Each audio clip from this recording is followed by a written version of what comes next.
Dear cadets, during our previous discussion, we were discussing on the 5 laws of chemical combinations. The law of conservation of mass, the law of multiple proportion, the law of definite proportion, Gay-Lussac's law, and the Avogadro law. After knowing what are the laws of chemical combination, now today we will start today's discussion on further part of the first chapter, that is basics in the chemistry for the class 11th. Today's topic of discussion is DAT, D-A-T, DAT, Dalton's atomic theory. Dalton, upon conducting several experiments, he made his own conclusions, his own opinions. Those opinions are called Dalton's atomic theory, his theory. So he has given in the form of postulates point by point. Some postulates already we have studied in the 9th class, and a few more postulates along with those 9th class postulates we will be discussing today in this session. You can see John Dalton. He was a British school teacher. Based on several data from his experiments, he made his own theory, and he also gave an important model known as the Dalton's model about the atom. Atom is like a uniform solid sphere. Afterwards, there is changes there, but he has given the foundation. He has given the basic. That's why he is called as the pioneer in the chemistry. He is also called as father of chemistry. So we will discuss one by one what are the opinions, what are the postulates of Dalton's atomic theory. Here are few postulates of Dalton's atomic theory. These are condensed postulates. Number one, matter is made up of tiny, indestructible, indivisible unit particles called atoms. What is the meaning of this statement? Every matter, if you go on dividing, at the end, we reach a stage known as a stage where we feel now beyond this stage we can't go division. So this is the final stage of divisibility. That stage is called as what? Indivisibility or uncut stage. And that stage is called as what? Whatever we get a small particles, those particles are called what? Atoms. And this word atom is taken from the Greek literature. Already you have studied in the 9th class. Second postulate. Atom is the smallest particle of an element. Beyond atom, nothing is there. But in the 11th class, we are going beyond atom. That is in the second chapter. Third postulate. Molecule is the smallest particle of a compound. How he has told about the atom, which is the smallest particle of an element. In the same way, now he is saying molecule is the smallest particle of a compound. What are elements and compounds? Elements and compounds are the substances, pure form of matter. That means atom and the molecule are the two important smallest basic fundamental particles of matter. Now fourth one, atoms of the same element have same size, shape, mass and other properties. You can say this statement in this way also.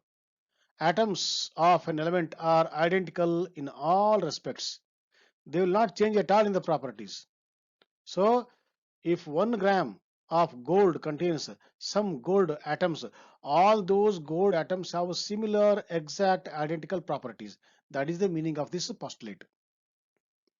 Compounds are formed by the combination of different elements. This we have studied under the heading laws of chemical combinations. Elements combine, chemicals combine under some conditions and they form compounds. So compounds are formed by the combination of different elements. But remember friends, to form a compound, the number of elements we require are minimum 2. If a single atom is there, it is an element or a molecule of an element. So for the formation of a compound, we require minimum number of atoms equal to 2.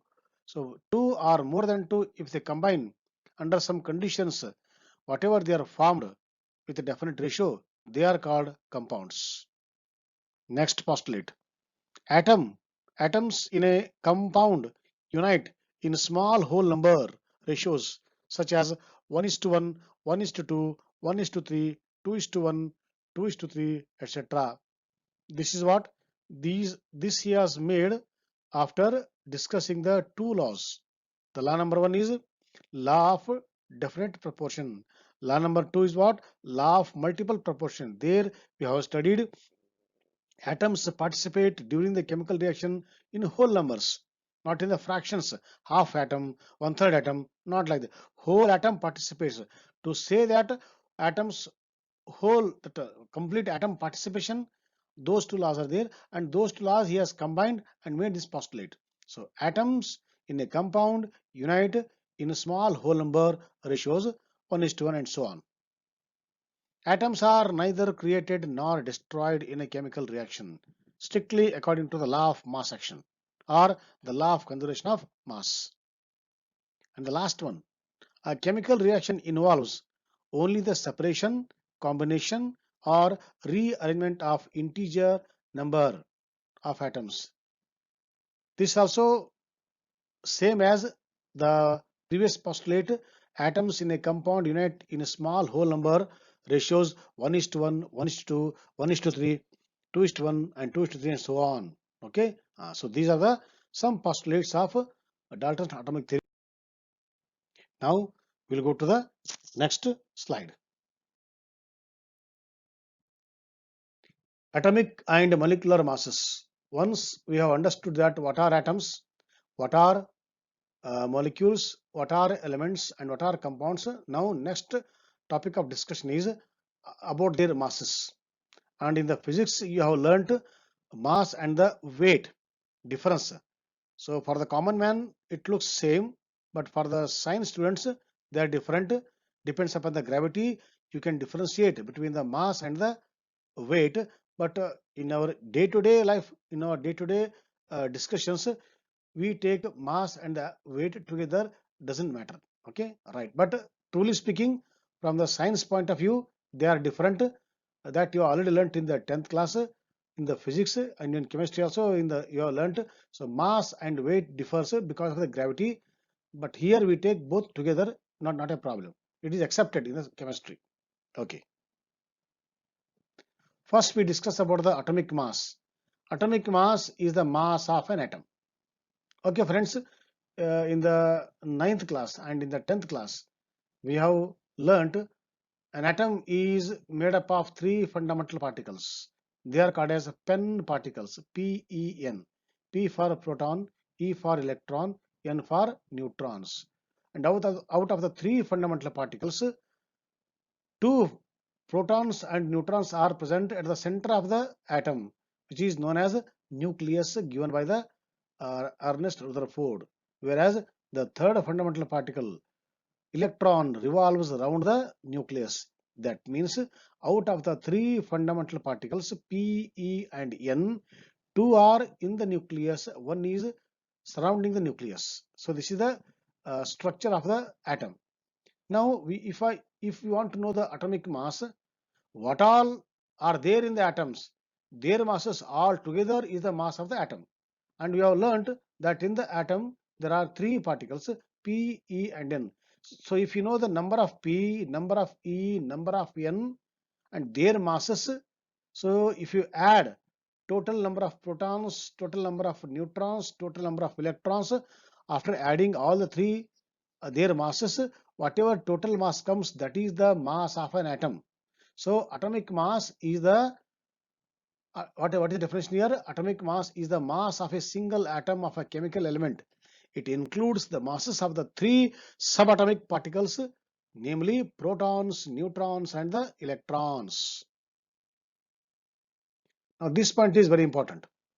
Out of the three fundamental particles, protons, neutrons, and electrons, we have also concluded in the previous class that mass of electron is so small, it is negligible. It is 1 by 1840 of the proton. Already atom is small. In that proton is still small. Electron is 1 by 1840 of proton. That means it is very small. So because of its small mass, mass of electron in our calculation, in our discussion is negligible or it is neglected. So because mass of electron is neglected, so we will consider the mass of what? Only protons and the neutrons present in the atom. Where they are? These two are there in the nucleus. That means after neglecting the mass of electron, what is the meaning of now atomic mass? Atomic mass is the mass of only protons and the neutrons. Where they are? They are present in the nucleus. Because these two are present in the nucleus, these two are called as what? Nucleons. Now what is our conclusion? Conclusion is, as the mass of an electron is neglected, so mass of an atom means it is the mass of its nucleus, or it is the mass of its nucleons. Now we are defining what is 1 AMU, 1 atomic mass unit. It is the unit we use to express the atomic mass. For example, whenever we express the mass of a tomato, we express in the kilogram, because those objects can be seen, can be touched, can be felt. But here atoms are so small, so we require a very small unit for the mass. So that is called what? The smallest unit for mass for the atoms. That is known as what? Atomic mass unit. In short, it is called as AMU. So what is 1 AMU? 1 AMU means it is defined as 1/12 the mass of a single carbon 12 atom. What is the mass of a single carbon 12 atom? It is in a single carbon 12 atom, there are 6 protons and 6 neutrons. Therefore, mass of a single carbon atom is 6 plus 6, 12.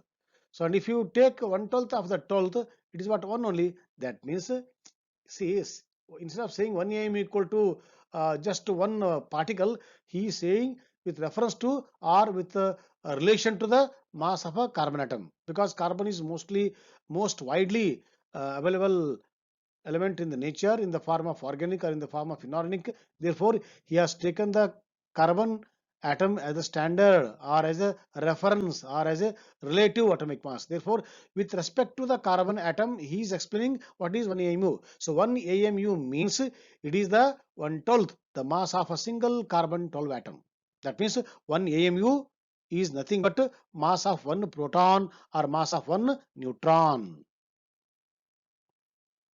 Now, after knowing the atomic mass, now we will go to the molecular mass. What is the molecular mass? First, we'll understand what is a molecule. In the previous discussion, where under the heading Dalton's atomic theory, molecule is made up of atoms. So, how many atoms are there in a molecule? And how many different kinds of atoms are there in a molecule? That you have to know first. After knowing how many kinds, in what number, and if you know the mass of the every atom present in that molecule, and if you add all those masses, that is the mass of a molecule. That means in a particular molecule, how many atoms are there? If you add all those atoms, we will get the mass of that molecule. It is the sum of atomic masses of the elements present in a molecule. It is obtained by multiplying the atomic mass of each element by the number of its atoms and adding them together. See, here he is saying multiplying. For example, in water there are 2 hydrogen. So 2 into mass of the 1 hydrogen atom. In the case of methane, there are 4 hydrogen. So in the case of hydrogen, in the methane, how to write? It is 4 times the mass of hydrogen.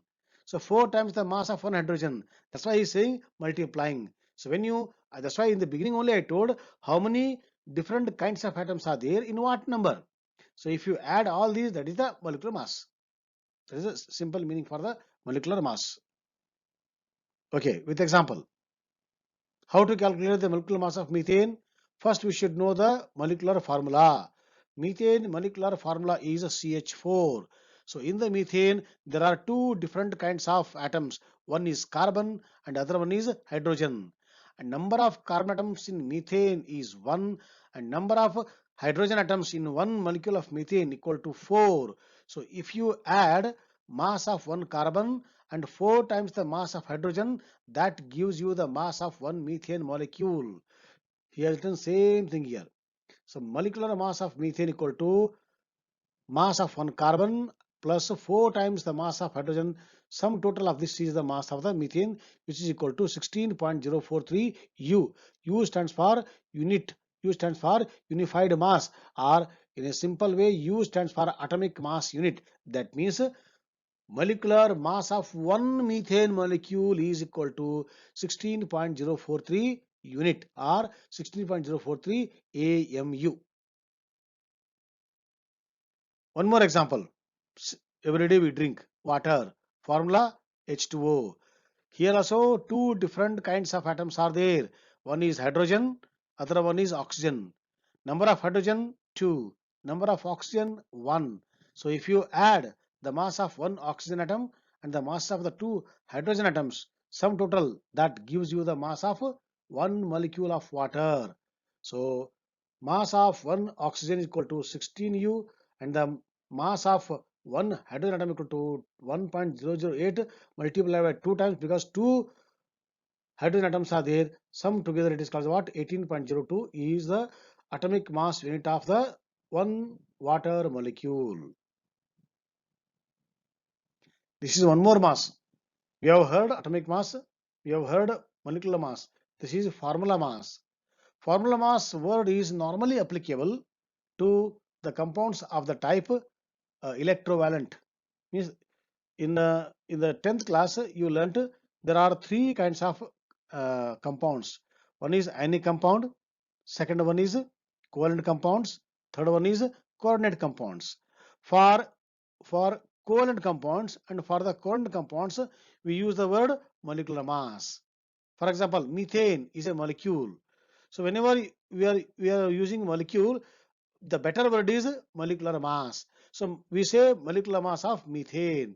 But when you are discussing about the sodium chloride, which is an ionic compound, that time if you study the structure of ionic compounds, by taking the example of sodium chloride NaCl, in the microscope or in the highly powerful X-ray diffraction, which is a very powerful physics device, we see many NaCl units joined together. So therefore, it is very difficult to isolate one NaCl from the ionic compound NaCl. That's why we don't use the word molecule. In place of molecular mass, we use the formula mass, because that one unit of NaCl is the smallest unit of that entire structure of NaCl. Therefore, even if you use in place of molecular mass, formula mass, no problem. Or in place of formula mass, molecular mass, no problem. But during writing part, if you want to write correctly, for for electrovalent compound, for ionic compounds, the better word is formula mass, and for covalent compounds and for the coordinate compounds, the better word is molecular mass. But if you use formula mass for the covalent, not wrong. Molecular mass for the ionic compounds, it's not wrong. Both are accepted. How we have accepted the atomic mass and atomic weight, though difference is there. So here also formula mass and molecular mass for the electrovalent, for the ionic, for the covalent, and for the coordinate compounds, it is accepted. Just to differentiate, we are using formula mass and the molecular mass. So how to calculate formula mass? Same method what we have employed for the molecular mass, the same method here also.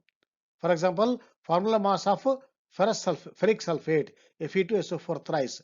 So there are three different kinds of atoms in ferric sulfate.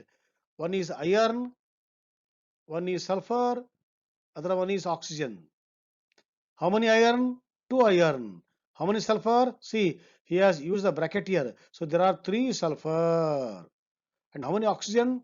Already in the formula 4 are there.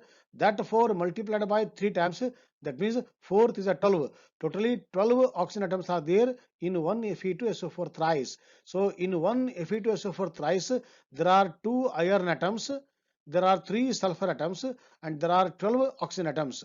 And if you add all these atomic masses, then we get the formula mass of 1 Fe2SO4 thrice, that is ferric sulfate. It is here 399.879 atomic mass unit. So formula mass and molecular mass are one and the same.